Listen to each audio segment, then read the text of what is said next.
Hello friends, आज मी तुमच्यासाठी घेऊन आली आहे टाइम सेविंग रेसिपी जी पटकन होते, झटपट होते आणि हेल्दी पण आहे।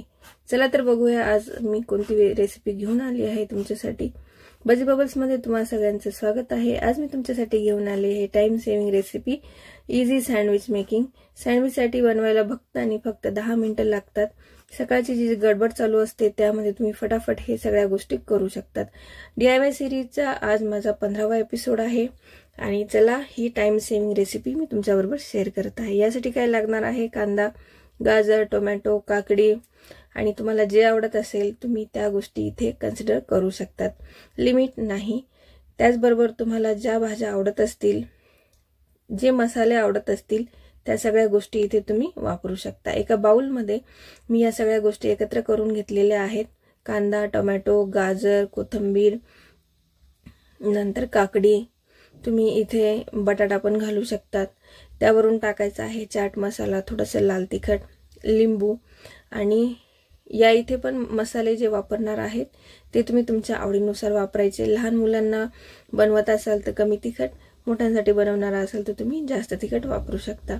हे सगळे जे व्हेजिटेबल्स आहेत ते मस्तपैकी एकत्र करून घेतले आणि त्यामध्ये मी आता टाकत आहे मायोनीज आणि आपलं नेहमीचं जे टोमॅटो सॉस असतं, केचप, ते मी इथे टाकलेलं आहे। मिक्स करून मस्तपैकी एक सारण बनवून घ्यायचं आणि हे सारण आपल्याला फक्त ब्रेडवर पसरवायचं आहे आणि मस्तपैकी ब्रेडला शेकून घ्यायचं आहे।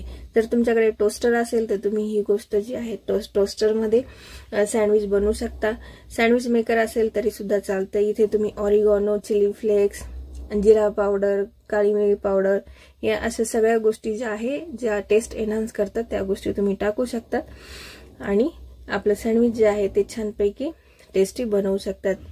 इथे बघा हे सगळं मिक्सचर रेडी झाल्यानंतर मी आता हे सारण जे आहे ते ब्रेडवर पसरवणार आहे। दोघी बाजूंनी ब्रेडला बटर लावून घेतल्यानंतर थोडंसं मायोनीज आणि केचप लावून एक आपण बेस बनवून घ्यायचा आहे आणि त्याच्यावर फक्त हे सँडविचचं जे आपण बनवला सगळ्या व्हेजिटेबल्स टाकून त्या आपण इथे वरून पसरवून घ्यायचे आणि वरून फक्त एक स्लाइस टाकली की झालं आपलं सँडविचचं काम। आणि हे सँडविच तुम्ही टोस्टर मध्ये बनवत असाल तर अगदी 5 मिनिटांमध्ये हे सँडविच बनवून होतात। जर टोस्टर नसतील, जर तुमच्याकडे सँडविच मेकर पण नसेल तर तुम्ही डायरेक्ट तव्यावर सुद्धा याला शेकलं झाकण ठेवून तरी दोघी साइडनी मस्तपैकी शेकून घ्यायचं आणि याला अक्षरशः 10 मिनिटांमध्ये तुमचं पूर्ण रेसिपी रेडी होऊन जाते। हेल्दी पण आहे। तुम्ही लहान मुलांना डब्यासाठी द्यायचं असेल, छोट्या बुकेसाठी, तर ते पण देऊ शकतात किंवा घाईघाईच्या वेळेला हा नाश्ता जो आहे तो एकदम फटाफट बनतो। इथे बघा 2 सँडविच बनवून झालेले आहेत आणि काढून घेतल्यानंतर मी दुसरी बॅच तिथे ठेवेल। इतके मस्त आणि पटकन होतात। सगळ्यांना हे सँडविच जे आहेत ते खूप आवडतात। तुमचा टाइमही सेव्ह होतो, हेल्दी नाश्ताही मिळतो। अजून काय पाहिजे। जर तुम्हाला माझ्या रेसिपीज आवडत असतील तर तुम्ही जरूर लाईक, शेअर, सबस्क्राईब करायला विसरायचं नाही। माझ्या चॅनलवर खूप सारे वेगवेगळ्या प्रकारचे व्हिडिओज तुम्हाला बघायला मिळतील। डेकोरेशन आहे, DIY आहे, डिक्लटर, नंतर क्लिनिंगचे व्हिडिओज जे तुम्हाला खूप जास्त हेल्पफुल आहेत। तर माझ्या दुसऱ्या व्हिडिओजला पण तुम्ही विजिट करा, बघा।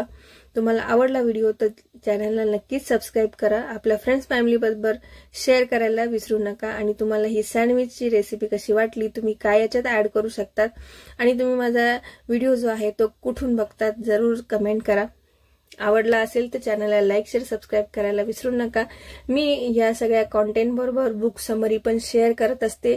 सध्याचं जे बुक आहे ते आहे डिक्लटर युअर माइंड। त्यामध्ये आपला जो विषय डिस्कस करतो तो आहे डिक्लटर युअर माइंड, थॉट्स, आपले विचार, आपलं मन आपण डिक्लटर कसं करायचं आणि डिक्लटर करण्यासाठी आपण कोणत्या कोणत्या गोष्टींचा अवलंब केला पाहिजे, माइंडफुल कसं राहिलं पाहिजे। प्रत्येक गोष्ट आपण मन लावून केली तर आपलं मन भटकत नाही। आपण आपल्या मनात उगाचच इकडच्या तिकडचे विचार येत नाहीत आणि ते काम जे आहे ते खूप चांगलं होतं, शिवाय आपलं मनही शांत राहतं।